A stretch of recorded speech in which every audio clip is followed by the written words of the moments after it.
Hello everyone, this is Ceritoriari with the Plagues End Grandmaster Quest End Boss Fight. It's pretty straightforward. Every time you finish one part of the puzzle, you start fighting these shadows. Some of them are small, and you can one-hit them. The other ones are a little bit bigger, like this one. I skipped the first part of the puzzle just because it was one small shadow. Other than that, yeah, you just essentially just fight these shadows until you can do another part of the puzzle. It's pretty simple. I skipped the parts of the puzzle just so you can see the boss fight for this video. So now after the next puzzle, you fight the Dark Lord himself. The main thing you want to do with this is avoid those purple clouds, because if you stand in them, they will hit you for 1,000 typeless damage about every second, so once every 3 ticks. So you generally just want to avoid those. Pretty straightforward. A couple times through this fight, I used overloads just to test it out. But I realized after using it for a little bit that I don't really need it, because even just with Soul Split and less than 10 rock tails, this fight was pretty straightforward and pretty easy.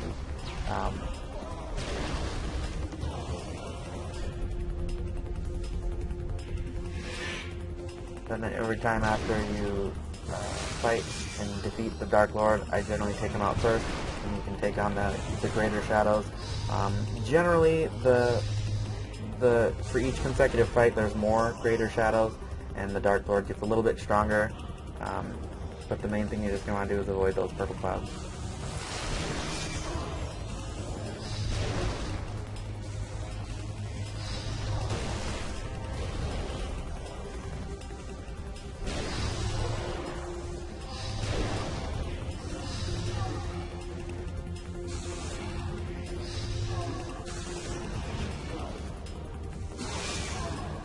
As you can see, I'm kind of moving around a lot, and that's really key to doing well in this fight, is that you have to keep moving around to avoid those clouds, which do dissipate after you take down the Dark Lord.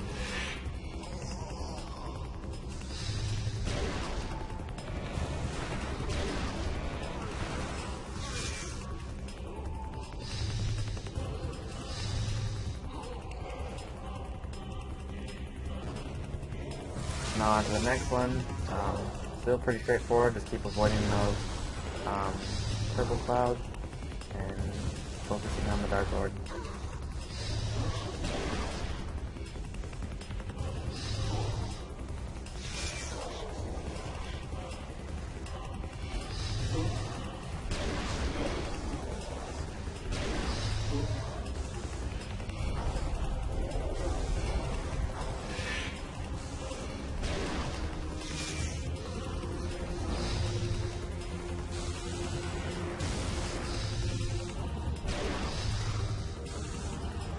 Right there, I kind of thought I already got the Dark Lord, that's why I switched, but then I went back.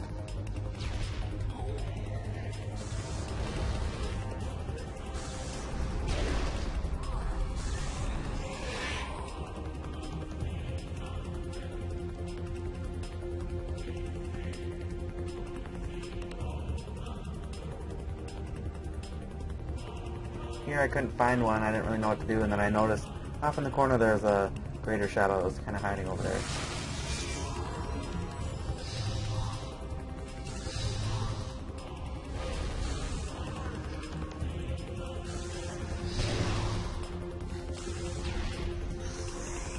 Now for this part of the fight, the Dark Lord summons Lord Isleworth, because he plans to kill him, absorb his power, and become a little bit stronger since he becomes more stronger off of death.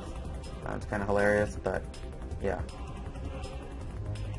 In this fight, he's a little bit stronger. I also generally think that the Dark Lord has a little bit more health each time you fight him, but it's never too considerable.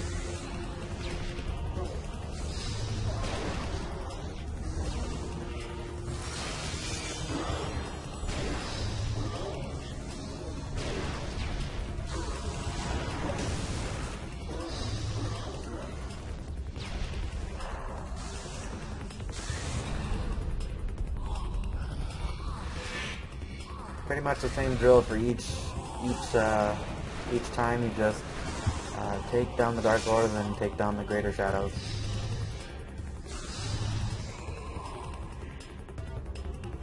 Kind of another one hiding in the side.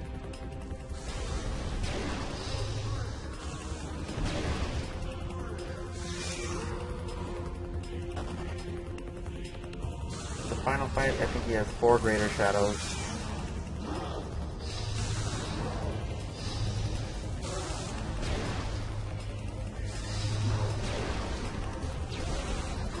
Still pretty straightforward, just avoid those clouds, that's really what's going to get you. Before I got to this point of the quest, and I was standing in Ledia, I saw a lot of people getting gravestones there, so I assumed they were dying during this fight. I didn't really realize how they were doing that, because this fight didn't really seem that hard at all. I mean, it was pretty much obvious to me right away when I started to stay out of those clouds. Even before I got hit by the first one, I was kind of thinking, no, I suppose that cloud is probably going to damage me, you might want to stay out of it. I have a little bit of experience with Rise of the Six, and that's the very big thing with the clouds, is that you want to stay out of them. But yeah, pretty straightforward. Stay out of the clouds, take down the Dark Lord, and then focus on the greater shadows. Oh, I think I hit a 666. How about that? The final one here, and then I skip the last puzzle, and then you can just see the Dark Lord die. And that's the end of it. Thanks for watching. If you have any suggestions on other boss fights you may like to see, leave it in the comments below.